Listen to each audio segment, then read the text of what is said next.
ramifications of what happened when Stalin moved from a study in a seminary preparing for the ministry to an avowed disbelief in God, and after having eliminated 15 million of his own people, Svetlana testified, sustained by 2 or 3 historians since, and Svetlana before the BBC in an interview said this. Malcolm Muggeridge, the journalist who had interviewed her, personally told me this story while I was visiting him.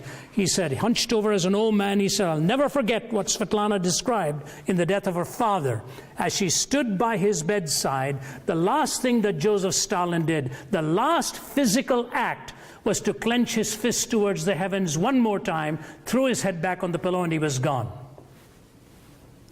He'd lived a life with the ramifications of having wiped away the horizon, needing a lantern to be lit in the morning hours, sacred games that he tried to invent. Who gave us such power to do this? Who will wipe the blood from the knives that we have used, philosophically speaking? Atheism is flirting with the same dangers. To his credit, and I quote David Berlinski, a skeptic himself, who quoted Richard Dawkins in an interview and gave him credit for an answer when Dawkins was asked if he would really want to live with the metaphysical, moral ramifications of the Darwinian worldview. Dawkins was asked this question, and Berlinski quotes him. Dawkins says, no. And he was asked why. He said the end result could be fascism. This was Dawkins. Now, Dawkins doesn't necessarily, of course, believe that there's no point of reference for good and bad and whatever, but when pushed on the whole issue of a Darwinian metaphysic extrapolated into the value system, he said, no, the logical outworking could be fascism itself. But here's what I want to do. I want to start off by defining what atheism is, because sometimes there's a softer version that is treated as atheism, but which is really not. It is an agnosticism. Somebody saying, I don't know, I don't claim to know. If I have enough evidence, I would believe, but I'm not going to come hardline down and say in a categoric denial of the absolute, the existence of a personal moral first cause. Etienne Born, the French philosopher, says this: atheism is the deliberate, definite, dogmatic denial of the existence of God. It is not satisfied with appropriate truth or relative truth, but claims to see the ins and outs of the game quite clearly, being the absolute denial of the absolute. Paul Edwards, Volume 1, page 175 in his multiple-volume Encyclopedia of Philosophy. Here's what he says. An atheist is a person who maintains that there is no God. That is, that the sentence God exists expresses a false proposition. He's a person who rejects belief in God. So there you have, both from Etienne Born and from Paul Edwards, how the definitions actually fall out in a philosophical dictionary on what atheism avers and what it ultimately clings to. Now, if I came, sometimes when I describe myself as having come from an atheistic background, it's probably a strong term. I was more non-theistic, never gave the idea of a personal God any credence in my life. Growing up in the city of, I was born in the south, in the city of Chennai, and raised in the north. My parents, one came from Kerala, one came from Chennai. My dad was from Kerala, mother was from Chennai. Kerala has produced some of the greatest Hindu philosophers in India, and some of the biggest names in Hindu philosophy come from Kerala. It's sort of the intellectual philosophical capital of the land of India itself. My dad descended directly from the Nambudris, which were the highest caste of the Hindu priesthood. So all that going back for decades into my heritage, but somewhere along the line a conversion had taken place, but it became very nominal. The Christianity in my home was completely nominal. I had no personal interest. I don't think in all of the way up to my late teens I'd ever cracked open a Bible on my own. Frankly, I don't know if we had one in our house. But that's the way I lived and thought. And actually, when I finally encountered these struggles and these claims, it had a dramatic impact upon my life. I'll probably save that for later. The struggle I've had since then in my teens, as I struggled and thought of the ramifications of a naturalistic, materialistic world of ours with no transcendent, no personal moral first cause, where does one go with definitions? How do we define the most essential things in life? Do you realize right now, even in this most sophisticated part of the world in higher education, go to the United Kingdom or come here and you ask an average student 2 or 3 questions, and those questions are almost unanswerable. What does it mean to be human? Ask an average student today, what does it really mean to be human? I was asked to contribute to that subject at Johns Hopkins University some years ago, and most of the contributors were from a completely non-theistic viewpoint. Francis Collins and I represented the theistic viewpoint there. Questions of sexuality. What does it all really mean? These questions have become almost undefinable, and we go through this quicksand and walk through it, trying to find our way by changing all the definitions, but we don't know how to define it except by self-referencing. So 4 ramifications follow when you deny a personal God, moral first cause.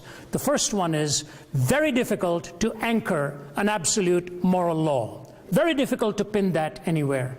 How does one actually arrive at moral reasoning, trying to find the explanation for good and bad? Now, to be sure, naturalists have made every effort. In fact, Sam Harris's latest book, as a student of neuroscience at Stanford, he's made a valiant effort to explain all of this as he sees it. Nothing new in the argumentation, nothing new has come. Because if you take his presuppositions, it still holds true that there are at least 7 forms of humanism that can develop in their ethical theories. There's the evolutionary humanism of Huxley, the behavioral humanism of Skinner, the existential humanism of Jean-Paul Sartre, the pragmatic humanism of Dewey, the Marxist humanism of Marx and Feuerbach, the egocentric humanism of Ayn Rand, and the cultural humanism of Carlos Lamont. Just take 2 of them. The materialistic humanism of Marx or Lenin and so on, and of the egocentric humanism of Ayn Rand, 2 completely different political theories emerging from both of their pens, both from a starting point of no God. So it doesn't hold true when they tell you we can find a logical outworking to this, we can reasonably arrive at this. You know, we are all ultimately framed and shaped in ways that truly force us to rethink our whole worldview at some point in life where something very difficult transpires. I was invited, when I was still in my 30s and 40s, I was invited to lecture in Krakow, Poland, and in Warsaw. The Cold War was still raging. And I arrived in Warsaw, finished my talks, and the man who had invited me asked me if I'd ever been to a death camp. And I told him, yes, I'd been to Buchenwald and Dachau and so on. He said, no, they're concentration camps. Have you ever been to a death camp? I said, not, I think, the way you're now pinpointing it. He said, tomorrow we've got a free day, I'm going to drive you. I'm going to drive you to Auschwitz. I said, really? He said, yeah, it's a bit of a drive, but we'll go. And Henryk Wiehe, my Polish host, put me into his car on a cold, foggy day, and we drove and drove and drove. I did not realize what awaited me that day. As a young, in my 20s, I'd been to Vietnam. I was invited by the chaplains with the Milius military to come there and covered the length of the country from Vung Tau in the south all the way to Quang Tri. I'd seen warfare firsthand as a younger man, and it really rattled me to my boots a bit. But nothing like what I was going to see in Auschwitz. If you have never ever been there, you ought to make at some point a journey in your life to visit it and just sit there for an hour or so thinking about what it is you're witnessing. As we arrived there and walked from room to room, I saw some Polish teenagers. I assumed they were Polish, but at one point they had to flee from one of the rooms and burst out sobbing. When I left the building, I still saw them sitting on the front steps with their face in their hands, and in one room where they left, behind glass was 12,000 pounds of women's hair, as the women had been scalped before being put into the gas ovens, and that hair was then taken and woven and sold as sacks in the marketplace. Little boys experimented upon by Joseph Mengele, twins, The pictures of those little boys will be ingrained in your memory when you see it. Mengele only not too more recently passed away after never having been caught hiding somewhere in Argentina. Standing like this, totally emaciated, staring glassy-eyed into the camera as they were photographed, castrated by Mengele for his experiments. And then I walked finally to the room where they were told they were getting their showers, but where they were gassed to death in this camp alone at the rate of 12,000 every day. And outside the room were the words of Adolf Hitler: "I want to raise a generation of young people devoid of a conscience, imperious, relentless, and cruel." I thought to myself, what happened in the mind of a man who swayed one of the most brilliant nations into either coming along with him or pay dearly with their own lives if they did not condescend in some way, while so many knew what was happening and daren't speak lest they be part of the whole gas oven episode. In today's newspaper, in the Daily Mail in London, there's a critique given of a new book by a professor from King's College who's written a book called The Dictators. And he has covered in one chapter Hitler, another chapter Stalin. And he has clearly delineated, so forget all this stuff that you'll sometimes hear from atheistic philosophers. Christopher Hitchens was one of them. And what this writer refers to Hitchens and Dawkins and some of the others as sort of doing cartwheels on the head of a pin, trying to prove their point. That Hitler was a Christian, that Hitler was a God-fearing man. Read the specific statements in this latest book called The Dictator of what Hitler's goal was all about, what his view was on the Christian faith. In fact, Hannah Arendt, who describes the last walk of Adolf Eichmann as he was going to his execution, Hannah Arendt, if I'm not mistaken, was I think wedded to, or certainly the mistress of Martin Heidegger, the German philosopher, who did not know how to exactly come down on the Holocaust himself. But here's Hannah Arendt writing in her book on Adolf Eichmann. Listen to this last paragraph. Adolf Eichmann went to the gallows with great dignity. He had asked for a bottle of red wine and drunk half of it. He refused the help of the Protestant minister, the Reverend William Hull, who offered to read the Bible with him. He had only 2 more hours to live and therefore, quote, "no time to waste for me," he said. He walked the 50 yards from his cell to the execution chamber, calm and erect, with his hands bound behind him. When the guards tied his ankles and knees, he asked them to loosen the bonds so that he could stand more straight. "I don't need that," he said. When the black hood was offered him, he was in complete command of himself. Nay, he was more. He was really completely himself. Nothing could have demonstrated this more convincingly than the grotesque silliness of his last words. He began emphatically by stating that he was no believer in God, to express the common phrase that he was no Christian and did not believe in life after death. But then he proceeded, "After a short while, gentlemen, we shall all meet again. Such is the fate of all men. Long live Germany, long live Argentina, long live Austria. I shall not forget them." In the face of death, he had found the cliché used in funeral oratory. Under the gallows, his memory played him the last trick. He was elated, and he forgot that really this was his own funeral. It was as though in those last minutes he was summing up the lesson that this long course in human wickedness has taught us, the lesson of the fearsome, word and thought defying banality of evil. The trivialization of evil. That's exactly what happens when you do away with a moral point of reference and a sacred definition of human essence. You desacralize life, and all of this becomes nothing more than political game playing. And that's why Richard Rorty, who had no critique to offer the Holocaust, except that I find it revolting, says this: if moral imperatives are not commanded by God's will, and if they are not in some sense absolute, then what ought to be is a matter simply of what any one of us decides should be. There is no other source of judgment. Kai Nielsen, the Canadian atheist.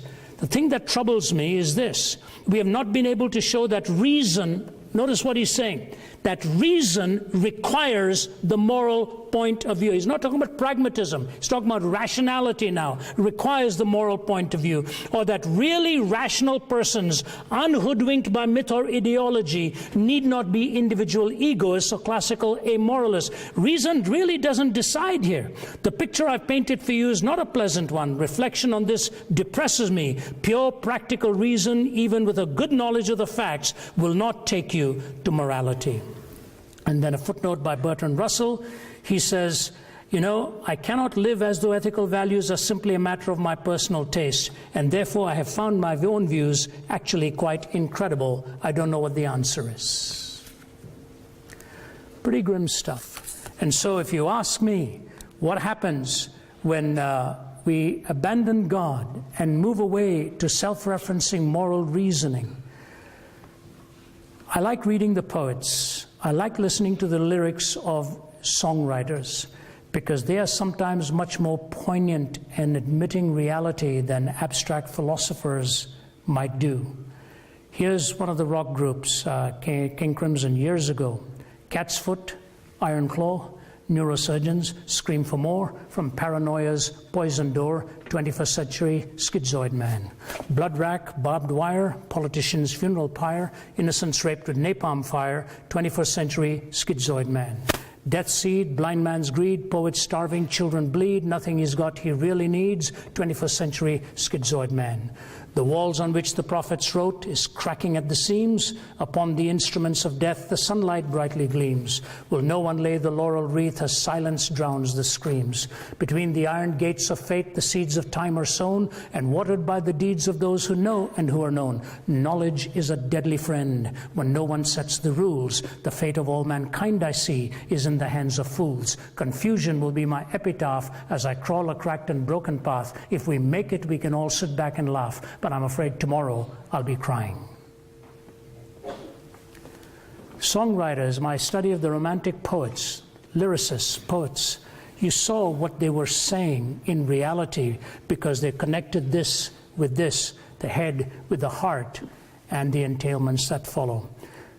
Why am I not an atheist? I simply cannot find a rationally defensible way for moral reasoning. And the fact of the matter is, we are at our core moral beings. Those who deny God's existence, what do they invoke? Too much of evil and suffering. On what basis? How do they even arrive at that moral reasoning? Number two, the question of meaning. How do we arrive at the reality of meaning? What meaning do we really attribute to life? Are we entitled to our own definition of meaning? Or like the myth of Sisyphus, do we roll the stone up the hill and watch that roll of stone rolling down again? Monotony, and do this each day? You know, I live in a condominium in Atlanta, and just opposite our apartment there is a little playground for dogs. And every morning, 6 or 6:30, they're all out with their dogs, and somebody comes, throws the ball, the dog runs, picks it up, brings it back. And one morning I was sitting there in a rather cynical state of mind, and I was thinking to myself, they bring the dogs out, throw the ball goes, the dog brings it back. About 20 times the dog's had his fill for the morning, they take it back and feed it. I said, in a little way, in a purely naturalistic sense, that's what we are too. We get into our car with the dog chasing the ball, go and do our thing from 9 to 5 and come back home. It's that repetitive monotony again and again and again. And we often assume that meaninglessness in our lives ultimately comes from becoming weary of pain, suffering, evil, struggle, angst, or what the Muslim might call the jihad, the struggle for existence and so on, that this is what we face. You know what the worst kind of meaninglessness is? Not the ones who have become weary of pain, but the ones who have become weary of pleasure. That is the ultimate kind of meaninglessness that is most painful. I did a series of books on imaginary conversations. The first one I did was The Lotus and the Cross, Jesus Talks to Buddha. The second one I did was Sense and Sensuality, Jesus Talks to Oscar Wilde, and did about half a dozen in that series. But I remember going to Paris, going to England to do some research on Oscar Wilde. Went and visiting the hotel where he ultimately passed away in his 40s. And Oscar Wilde this father of dandyism, as it were, enjoying that unfettered life. I find fascinating two things that he really, actually with three when you think about it. When he wrote the picture of Dorian Gray, you almost wondered there was something autobiographical in the emptiness that he himself found towards the middle years of his life. But he is lying in bed in the hotel in Paris, and he asks an incredible question of his lover, Robbie Ross. He looks at Robbie Ross and he says to him, "Did you ever love any one of those young boys for their own sake?" How does a hedonist come out with a question like that on love being defined as of merit for its own sake? Robbie Ross looked at him and he said, "No, I never loved any one of them for their own sake. I loved them for my sake." He said, "Robbie, neither did I. Get me a priest." And when you read his book, The Ballad of Reading Gaol, it's a brilliant piece of poetry with multiple stanzas. And in the heart of that poetry, it talks about the woman with the alabaster ointment, who had made her living probably by prostituting herself, who comes and falls at the feet of Jesus. And he makes reference to that and said, maybe only Christ is big enough now to forgive and to heal this soul of mine. And if you go to see his grave at that big cemetery in Paris, there's a giant phoenix in that cemetery with Oscar Wilde's name. And the verse he selected for his epitaph was from the book of Job. A pleasure-driven man going to the book on suffering to describe his own life. Loneliness is a terrible thing when you've exhausted pleasure and find you have come away empty-handed. And to you young students, I tell you, the world is yours out there with all kinds of pleasure. And the most pitiful state to reach is when you've exhausted it and find out that it really didn't take you anywhere, it didn't bring you what you thought it would. So meaning, what really brings meaning? What brings purpose in life? How do we find this in the sense of finding not just existential fulfillment, but a definitive purpose by which to measure where you are on this journey of life's meaning? I've traveled now for 4 decades, and I was raised with almost no money in my pocket ever. In fact, something very sad happened today, and some of you may know my story. And I came to know Christ when I was on a bed of suicide at the age of 17 in the city of Delhi. Tried to take my own life, totally empty. When a man walked into my hospital room and brought me a Bible and led me and gave that Bible, he couldn't stay because he wasn't allowed. I was in a pretty depleted state, my body dehydrated. He gave it to my mother, who struggled through the English and that and read it for me, whatever. But I made my commitment to Christ at the age of 17 on a bed of suicide. This morning I got the word that my friend who had come into that hospital room, he was in his late 70s, passed away last night. So I spoke to his daughter. She calls me Uncle Ravi now, and she said, "Uncle Ravi, the last 3 weeks, he spent every day watching you on YouTube." I said, "That's terrible. He could have got a better picture than that." She said, "But you know, last week when I spoke to him on the phone, he said, 'Ravi, sometimes I think my whole purpose in this world was to bring you to Christ.'" And he says, "I draw such great joy from that." And the reason I mentioned that, I told Tammy, his daughter, I said, "Tam, when I phoned your dad last week to find out how he was doing, he asked me how I was doing financially. He said, 'Can I send you something?' I said, 'No, Fred, I'm fine.' I said, 'I'm calling to just chat, find out how you are.'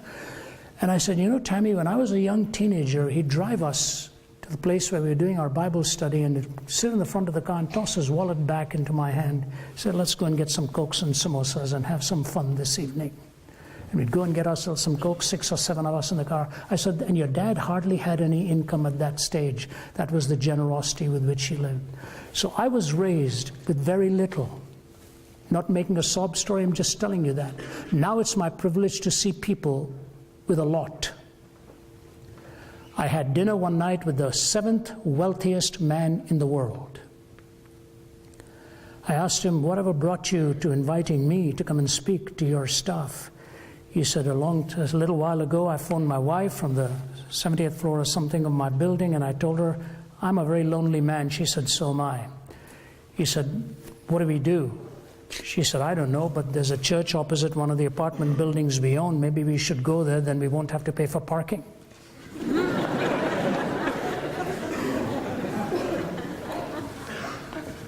And you know what he told me? When he could buy everything he wanted, he had never reached such a lonely moment as that. It's true. So think about it. What really brings life meaning? No moral point of reference, no meaning. Thirdly, quickly, there is no hope. Death becomes the end. And for all of those who want moral reasoning, I ask you, if death is the end, when that moment comes, there's ultimately no difference between a Mother Teresa and an Adolf Hitler.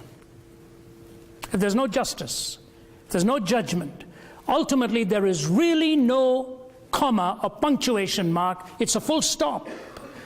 How does one really hold to a worldview where such are the ramifications of huge differences in lifestyles and values and ethics? I stood behind Mother Teresa on 2 or 3 occasions. In fact, I was asked by one of the leading televisions to come and anchor her funeral. I couldn't do that. But I remember this diminutive woman with all of her limited physical capacity, living with this little white sari around her. When she died, there were only 3 saris in her trunk. That's all she had. And yet, the homes she built, one is called Nirmal Hriday, which is a meets tender heart, watching how she rescued the masses in Calcutta and many other parts of the globe. A woman who gave herself to such incredible sacrifice. And what does Hitchens do with a life like that? Writes a vulgarly titled book called The Missionary Position. That's all he had to say about a woman like that, where Hindus, Muslims, Sikhs, Buddhists, all of them were at her funeral to recognize her as one of the great luminaries of our time who lived with such sacrifice and such selflessness. Do we not see the difference? Do we not see the difference? On what basis? No moral law, no meaning, no hope. You know, it's amazing what death does to a human life when you've lost somebody near and dear. I was in my 20s when I lost my mom. She was in her 50s. You look at life from a different paradigm at that moment. The great philosopher, theologian, Nicholas Wolterstorff, taught at Yale. He's in his 80s. Wolterstorff made this comment after he lost his son in a mountain climbing accident. He says, you know, when we have finished conquering absence with a cell phone, conquering heat with our air conditioners, conquering our winglessness with airplanes, conquering distances with transportation, we'll still end up having to deal with the evil in our heart and death. The whole hope of the resurrection, we've just celebrated Easter. Regardless of what you think about it, there's a logical flow to it. And I ask you this question. It was Thomas Aquinas who said the thing that intrigued him most about the disciples who are willing to pay with their lives is that they weren't in a herd mentality, all of them sitting in one room saying, bravo, let's die for this. They all died alone in different settings. Thomas Aquinas came to my country and preached the gospel there and paid with his own life. And that's why the oldest church in India is named after him, the Mar Thoma Church. Peter, Paul, they didn't do this for some kind of a hallucination experience in their background. They came to the realization that the risen Christ had redefined all of history for them. And that's why carried his message everywhere. Hope. Hope beyond the grave. Hope for now. Without God, I find no point of reference for morality except self-referencing. No ultimate point of reference for meaning except whatever you choose to give to yourself. No ultimate hope beyond the grave. And finally, if one is wrong in all of these choices, then you say to yourself, what is the recovery line? Where do I turn now for recourse when everything else I lived for was contrary to what I now think I must face? That's why Jean-Paul Sartre found himself literally on his deathbed saying, I found my philosophy unlivable. And his mistress standing by his bedside said he's losing his mind. Maybe for the first time then he really found it. Some of you may know the great name of Francis Schaeffer. He was a great philosopher in the Christian world in the 60s, 70s, and 80s. I had the privilege of just meeting him once. His son, who went as Frankie Schaeffer, now as Frank Schaeffer, turned his back upon all this belief, turned his back upon it, and wrote some pretty bitter books against the Christian faith, the evangelical faith, and all of that about his father. The pretty nasty stuff that he got into by his own recognition. His mother, at the age of 98, passed away this week. In the Huffington Post, he's written a tribute to his mother. If you haven't read it, read it. He talks about his mom, who loved him unconditionally, even in the days where he was writing profane stuff. Got into a relationship, had an illegitimate child. He said, my mother was always there, loving me unconditionally. She introduced me to the great musicians, to the great artists, to the great writers, and he goes through the list many times there. And he said, I spoke to her last week, and he goes through his relationship, how she loved him. He said, now I'm a grandfather, married with my children and their children. And he ends his tribute to his mother with these incredible words. He says, Mom, you won. I believe.